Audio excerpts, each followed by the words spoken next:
Warakundo Mulonga wakirandaha umushogana n'umushogumtugu shana ikijo bwo winisima n'umukazoko akamukoza asara ukwera ngo toro ukwera n'icyo ntabwo abantu bakakikire kandi kureka kwena kwa Kristo yeka nsikomona kandi toro ukwera Yesu akawushima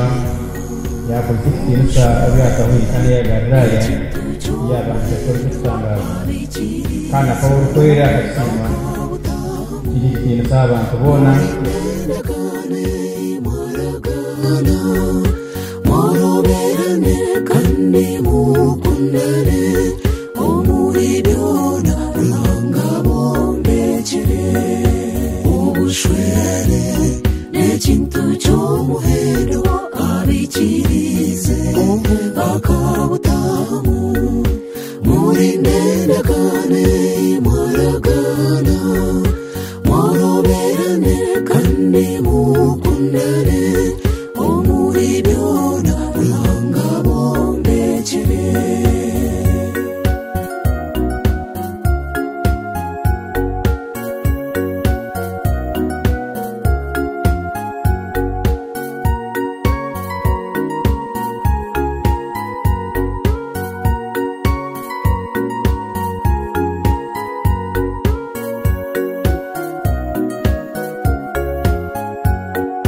obushwere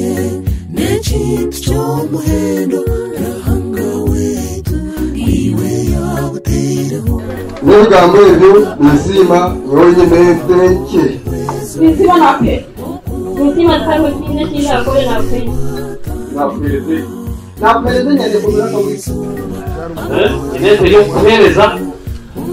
umwana kwarisha urete uhereze obushwere n'ekintu ky'omuhendo abikirize akabutamu murinendagane mwaragana mworoberane kandi mukundane omuribyo uhereze nakwitisha nakwente mukamwite nahera ngiye kweretse ntikamanye atakweze ndivyo ndabuje ndebe kubazo byora n'uruzira no kompeti no mu rukundo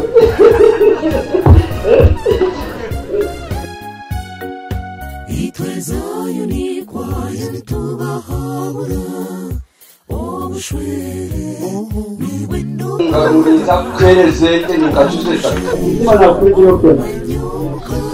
mwene yorahereze nisimo jomatire mukamasi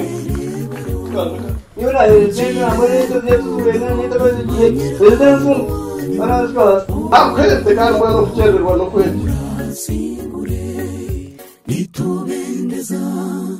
amakamarungi okuzara hamwe n'amatungo nisima yakwereze mwayima kimenya muhayi niyo arufi ndayikurazi sisi nakwereze nakwete mama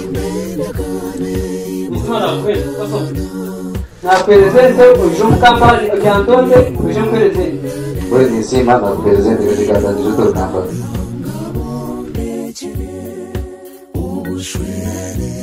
n'ekintu ky'omuhendo abikirize nisima nakwete mbwenu nisimu endekane zawe nakwereze nti